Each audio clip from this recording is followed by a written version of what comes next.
Hello, and I'm going to read a story from an old book. Not one that is particularly interesting, but one that is hopefully boring enough to get you to sleep. We're listening and reading Adventures of Huckleberry Finn by Mark Twain, originally published in 1884. If you've been enjoying the podcast, that's fantastic. Thanks to everyone who has left a comment, and I'm glad it's helping. If it's also helping you, well, I would love to hear from you. Please leave a comment or rating in your podcast app. It allows me to bring more and more episodes, which I really enjoy, especially if it's helping everyone get a good night's rest. In the meantime, relax, and hopefully this book makes you feel sleepy. Adventures of Huckleberry Finn by Mark Twain. Chapter 1. You don't know about me without you have read a book by the name of The Adventures of Tom Sawyer. But that ain't no matter. That book was made by Mr. Mark Twain, and he told the truth mainly. There was things which he stretched, but mainly he told the truth. That is nothing. I have never seen anybody but lied one time or another. Without it was Aunt Polly, or the widow, or maybe Mary.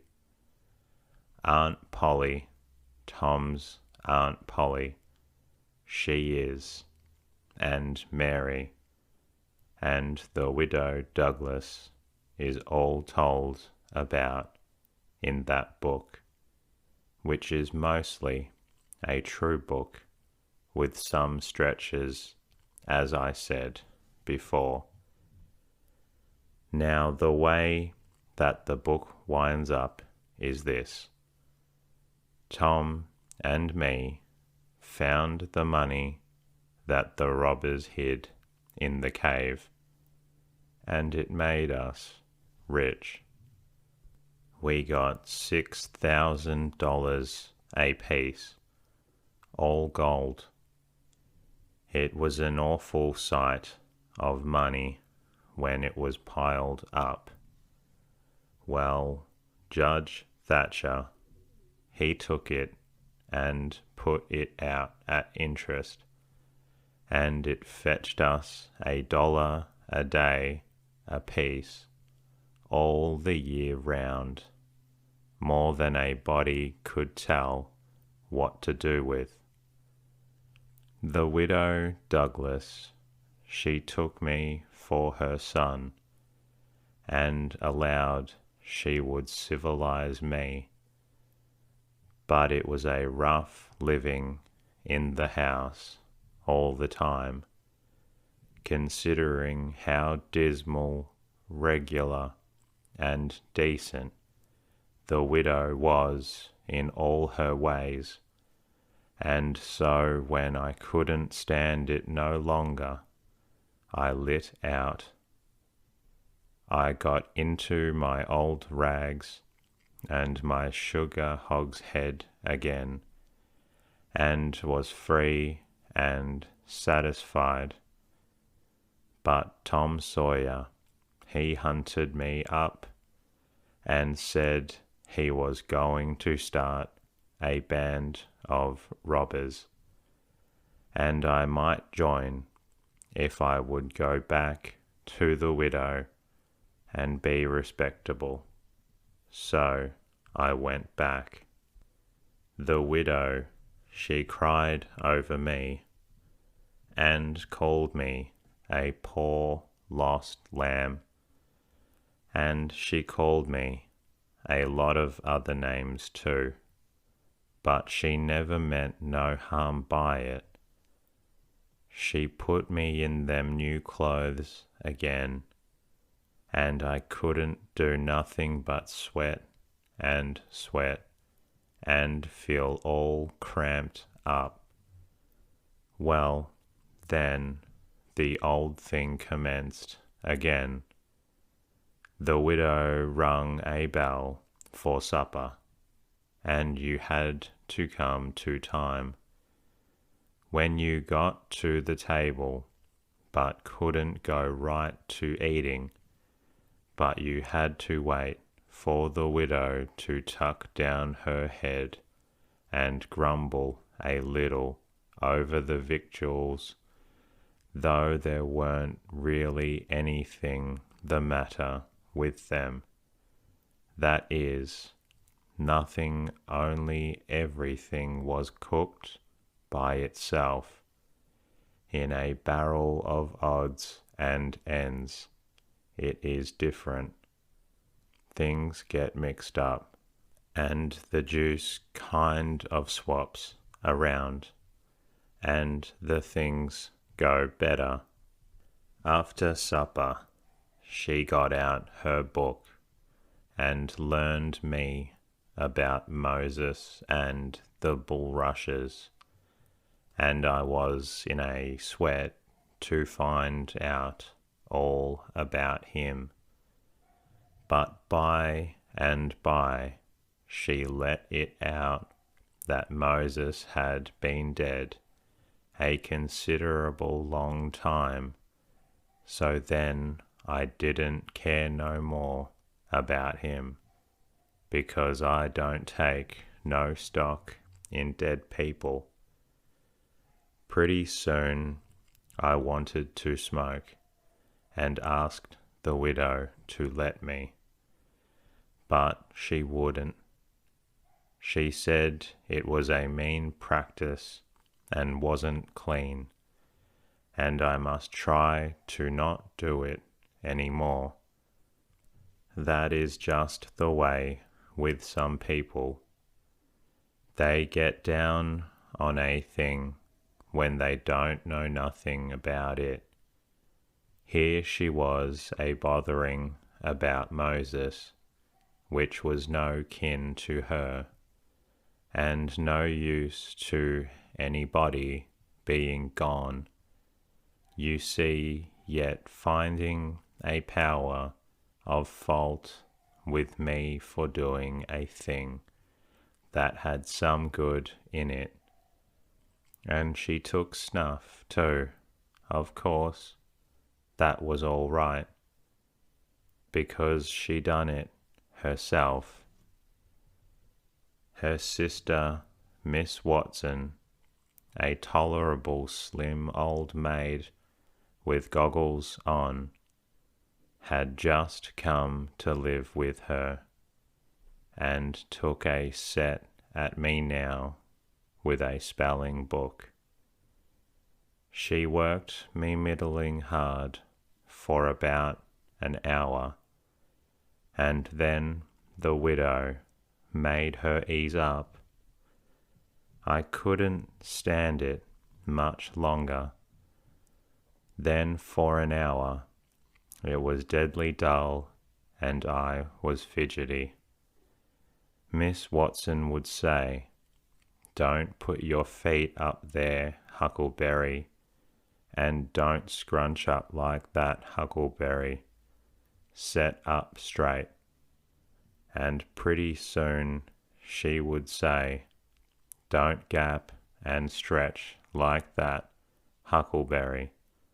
Why don't you try to behave?"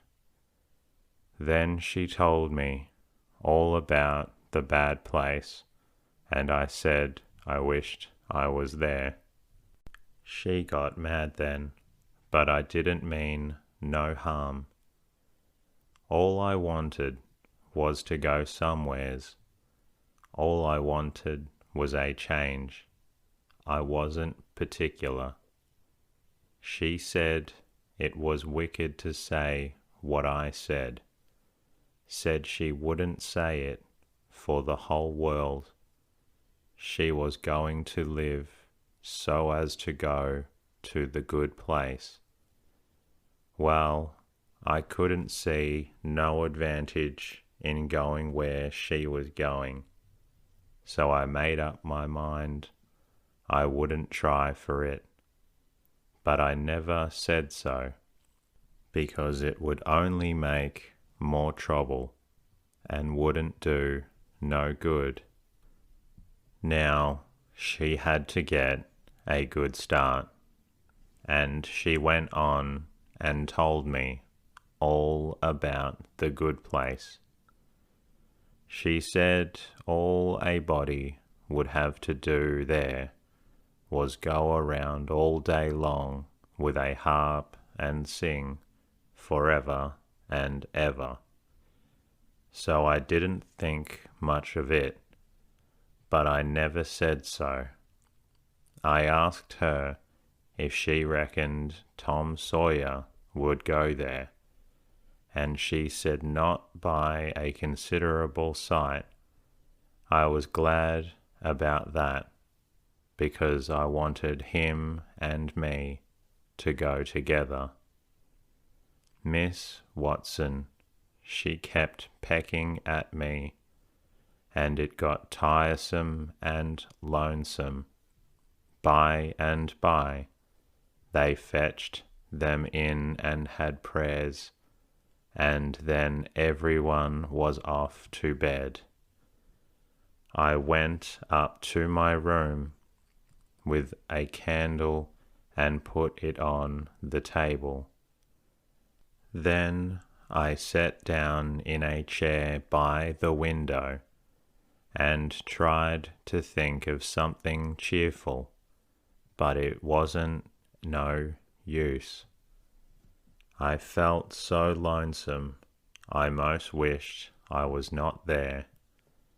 The stars were shining, and the leaves rustled in the woods ever so mournful, and I heard an owl away off woo-wooing about somebody that was not there, and a whip-poor-will and a dog crying about someone else who was not there, and the wind was trying to whisper to me, and I couldn't make out what it was, and so it made the cold shivers run over me.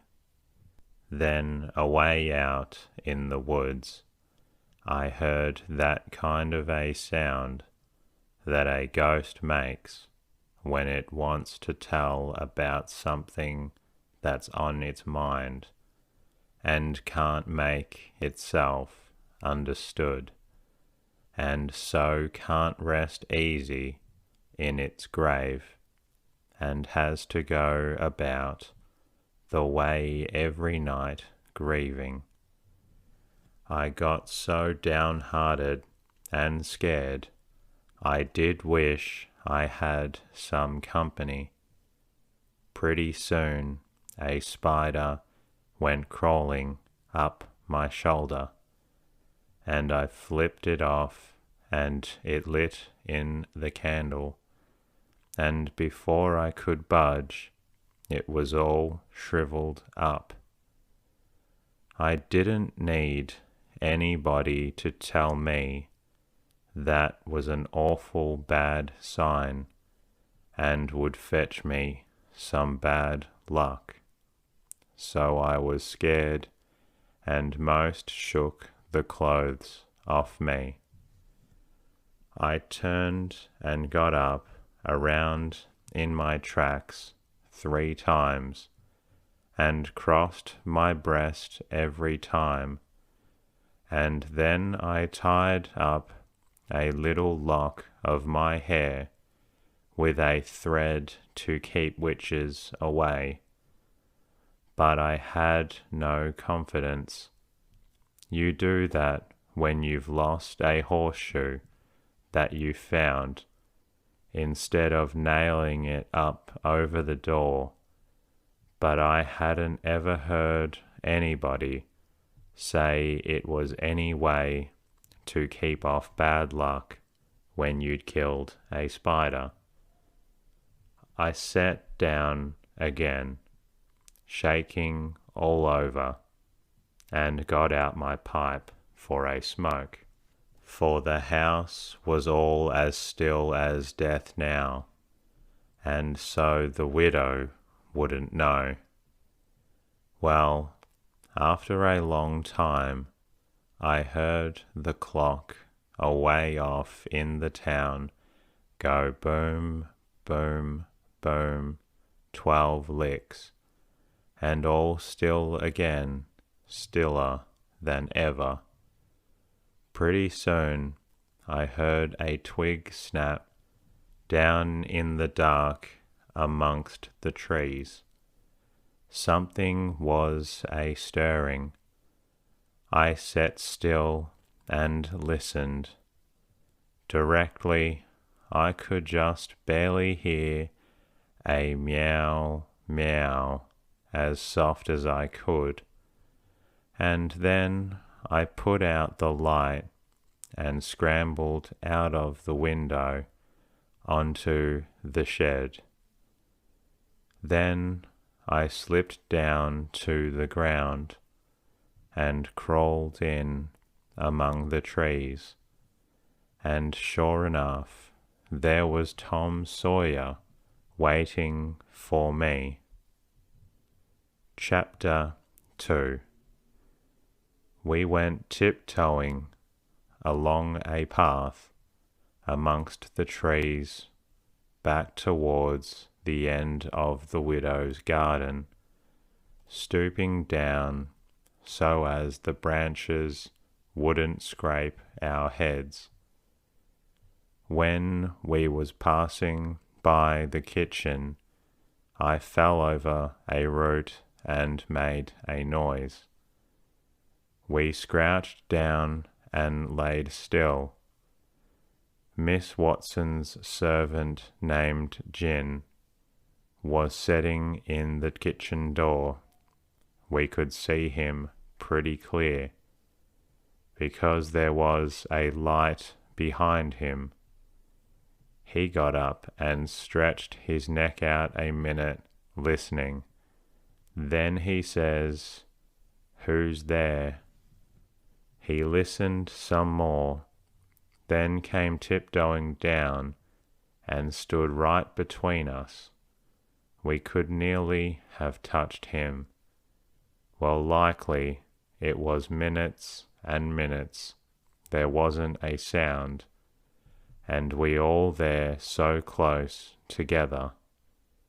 There was a place on my ankle that was starting to itch, but I didn't dare scratch it. And then my ear began to itch, and next my back, right between my shoulders.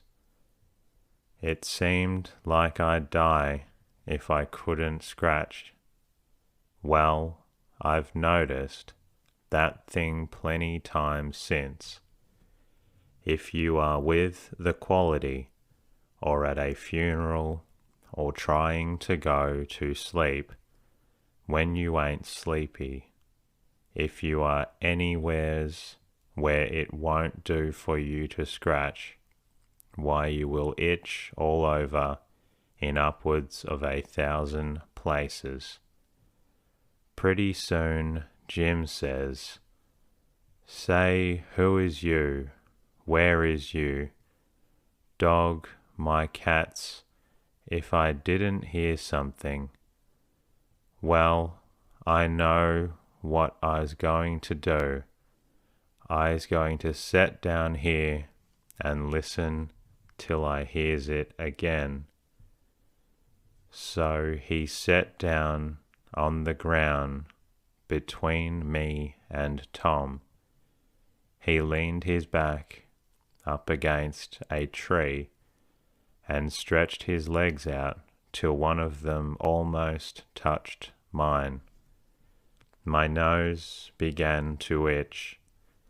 It itched till the tears came into my eyes, but I didn't scratch it.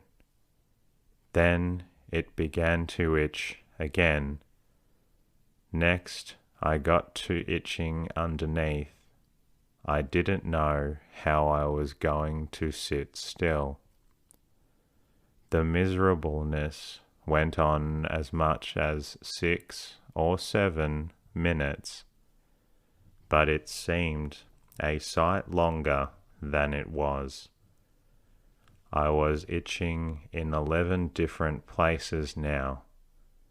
I reckoned I couldn't stand it more than a minute longer, but I set my teeth hard and got ready to try.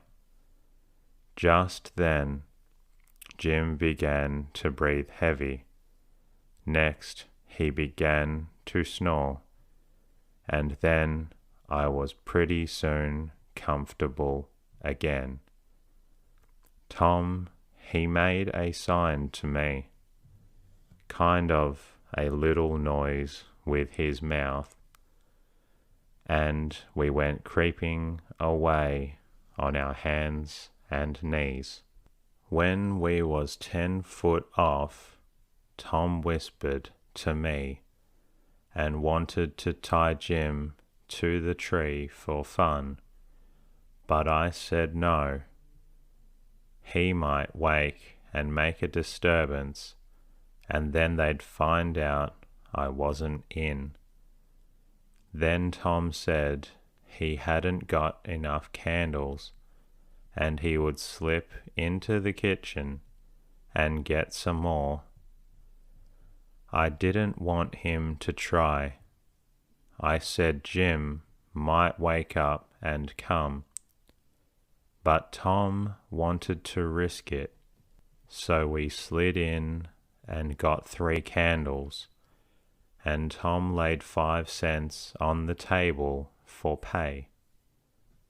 Then we got out, and I was in a sweat to get away. But nothing would do Tom, but he must crawl to where Jim was, on his hands and knees, and play something on him. I waited, and it seemed a good while. Everything was so still and lonesome. As soon as Tom was back, we cut along the path, around the garden fence, and by fetched up on the steep top of the hill on the other side of the house. Tom had slipped Jim's hat off his head and hung it on a limb right over him, and Jim stirred a little, but he didn't wake.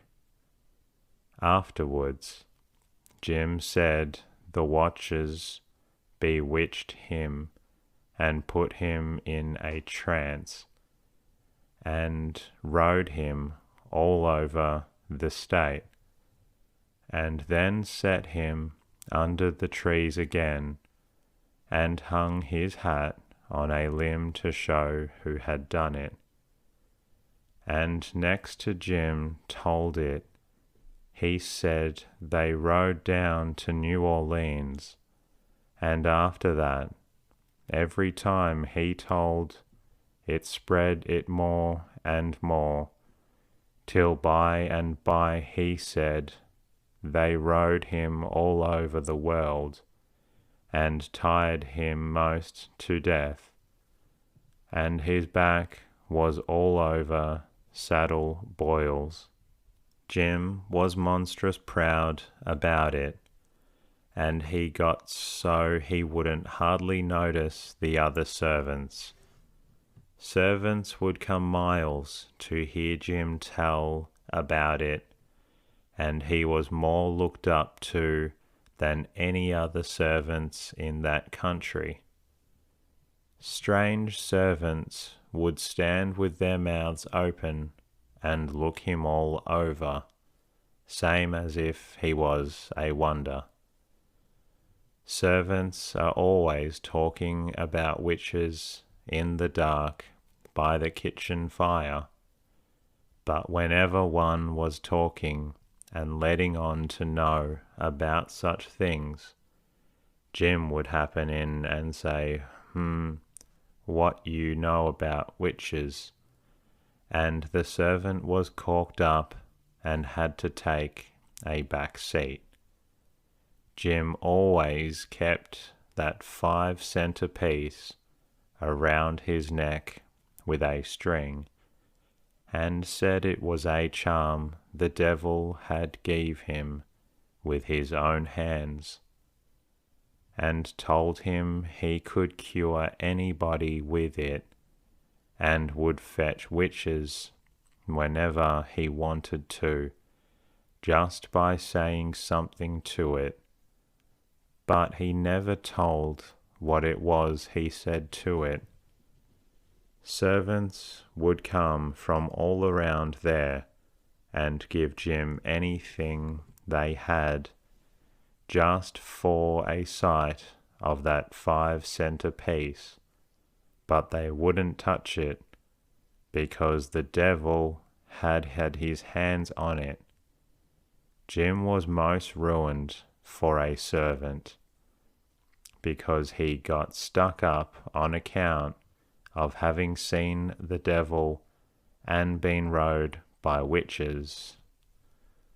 Well, when Tom and me got to the edge of the hilltop, we looked away down into the village and could see 3 or 4 lights twinkling, where there was sick folks maybe, and the stars over us was sparkling ever so fine.